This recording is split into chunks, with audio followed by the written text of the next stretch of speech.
Soyez les bienvenus, chers téléspectateurs, dans l'interview d'Africa 24. Nous recevons un abbé camerounais, l'abbé Jean-Bruno Tong. Soyez le bienvenu. Merci.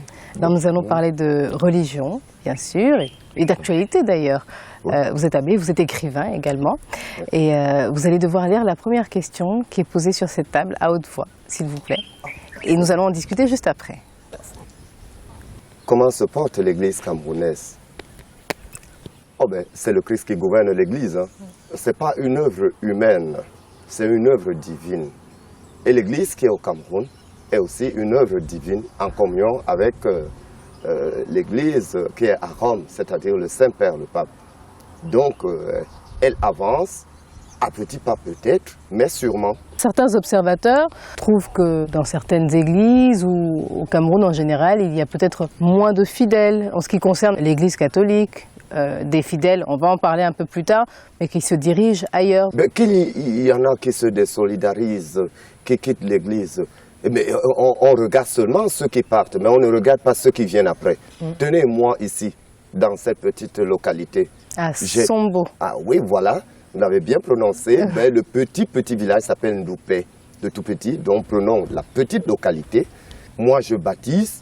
Je marie et je célèbre des mariages. D'ailleurs, il y en a qui sont programmés. Et donc, le nombre de fidèles est plutôt croissant. Il est plutôt croissant. Il est plutôt croissant.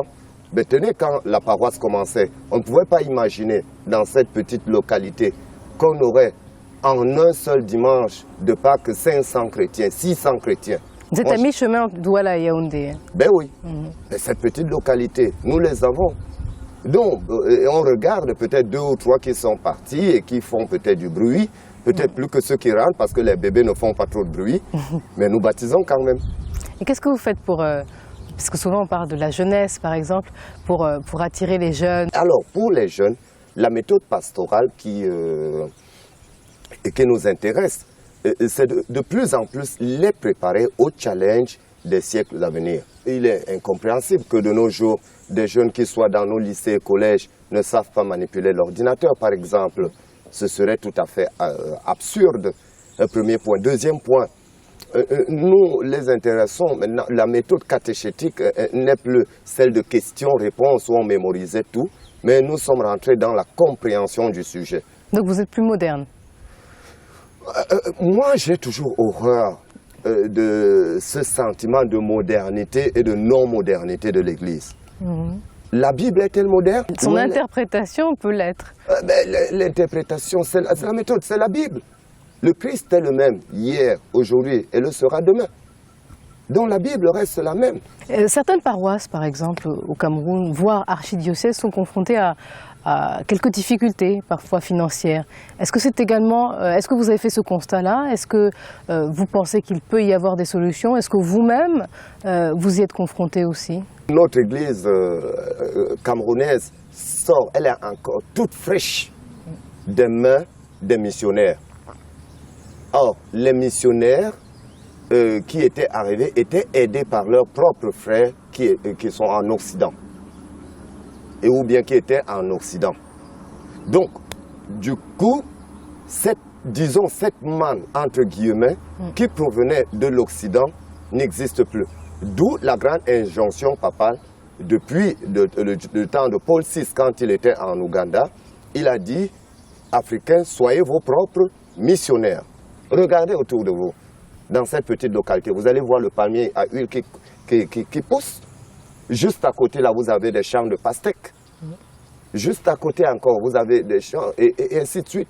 C'est pour subvenir aux différents besoins financiers de notre Église. C'est un exemple de zone rurale. En zone urbaine, par exemple, c'est un peu plus compliqué. Les technocrates en économie qui se trouvent dans les grandes villes peuvent justement aider les pasteurs, les prêtres, les évêques, les archevêques à trouver des solutions un peu plus adaptées en matière de technocratie économique. Et pourquoi pas faire des liens entre ceux qui sont en zone rurale et ceux qui sont en zone urbaine?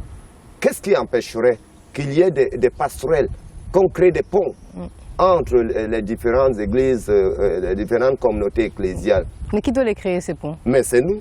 Et les chrétiens aussi. Les chrétiens avec nous, les prêtres. Donc ce n'est pas exclu qu'un diocèse qui est en ville puisse avoir des investissements agro-industriels dans des zones rurales. Plaquette suivante, s'il vous plaît. Nous allons parler d'actualité, vous allez voir. Oh.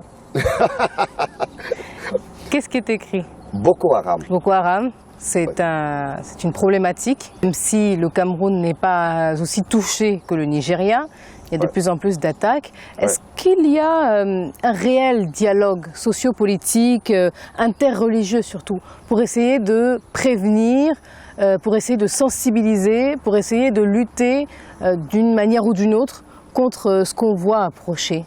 L'Église se sent solidaire des populations affectées par ce fameux groupe qui sème la terreur. Et puis, l'Église a un certain horizon qui est pastoral, qui est théologique et qui est vraiment divin. C'est la paix. Et cela se décline à plusieurs niveaux. Le premier niveau, nous sommes des professionnels de la prière. Donc nous devons prier pour qu'il y ait la paix. Nous sommes en lien avec ceux qui sont touchés beaucoup plus par le phénomène. Et disons-le clairement, il ne faut pas trop rentrer dans l'identification Boko Haram Islam. Justement, parce qu'il y a des amalgames qui se font. Il y a des amalgames qui sont faits à ce sujet. C'est un groupe de terroristes, tout simplement, qui sèment la terreur et qui n'ont rien à voir, sûrement avec des musulmans que nous connaissons et qui sont des gens honnêtes et qui servent la nation et le peuple. La plupart des musulmans condamnent, la grande majorité condamne les actes de Boko Haram. Donc, il ne faut pas faire l'identification ou placer une certaine adéquation entre les deux. Donc, vous rencontrez aussi des leaders religieux, par exemple musulmans ou autres, pour discuter de cette problématique et essayer de promouvoir un message commun? Bien entendu, c'est la grande solidarité. J'en rencontre régulièrement. J'en discute avec d'autres qui sont aussi terrorisés que moi. Qu'est-ce que ces pauvres populations ont fait pour mériter cette terreur? Il y a même des religieux, des religieuses, même des prêtres qui ont été kidnappés. Ça ne plaît à personne. On va passer à la question joker. Un autre sujet d'actualité. On observe depuis quelques années l'éclosion des nouvelles églises qu'on appelle les églises éveillées. Qu'en pensez-vous? Soyons sérieux. Moi qui vous parle, j'ai été ordonné par un évêque en communion avec Rome. Mais comment quelqu'un va se coucher le soir, le lendemain, va dire qu'il est prêtre au même titre que moi et tout le reste? C'est embêtant. Ça représente un danger pour vous? Mais pour moi, c'est un danger puisque je le vis au quotidien. Puisque aucune personne là-dedans, je peux vous le dire par expérience pastorale, on peut tout dire, mais chaque fois, c'est le frère, c'est la sœur, c'est la grand-mère, c'est l'autre qui t'a rendu comme ceci ou comme cela. Et on passe à des séances de délivrance à l'emporte-pièce. Guérisons miraculeuses, des délivrances. Malencontreuses, justement, et qui sèment des divisions. Même dans cette paroisse, j'ai eu à intervenir clairement pour dire que non. Bon, certains disent, pour caricaturer, qu'on ne peut pas faire 100 ou 200 mètres à Douala ou à Yaoundé sans en voir une. Comment ça se fait qu'elles soient aussi populaires, qu'elles attirent autant de monde voilà. Je vais vous répondre tout nettement. L'être humain a toujours besoin du sensationnel. On aime bien le sensationnel, ce qui est extraordinaire. Voyez-vous, quand je porte la soutane et que je me mette là dehors, elle frappe tout de suite. Elle attire. Elle marque. Alors il y a un désir inné dans l'homme du sensationnel. Et dès que je réussis un tour de prestidigitation, parce que moi c'est le cas de le dire, les hommes seront émerveillés par mes séances de prestidigitation. Et voilà le sensationnel auquel on est. Et il y a, en un deuxième point, cette réfraction ou bien cette négation du sens de la discipline. C'est-à-dire, l'homme n'aime pas être dirigé ou encadré. Mais certains fidèles, par exemple, qui sont passés de l'Église catholique à ces églises, estiment que l'Église catholique n'a pas répondu à leurs attentes, à leurs espérances. Les espérances anarchistes, vous voulez dire? C'est forcément anarchiste? Oui, mais moi, qu'est-ce que vous voulez? Je donne un exemple tout bête. Dans l'Église catholique, nous ne permettons pas le mariage polygamique. Alors, il suffit que quelqu'un voit une femme, alors on va lui dire, mais écoute, si tu as déjà une femme, elle est là. Et nous allons dire fidélité et tout le reste. Même s'il y a des infidélités dans le dos. Mais peu importe. Mais la norme est là. Et dès que quelqu'un, moi je connais certains qui sont partis parce qu'on leur a dit, vous ne pouvez pas vous marier, avoir 2 femmes ou 3 femmes. Et c'est pas tout. Donc sur le plan de la morale déjà, il y a quelque chose. Et il y a encore un certain sentiment qui obéit à une certaine sécularisation où il y a l'anticléricalisme.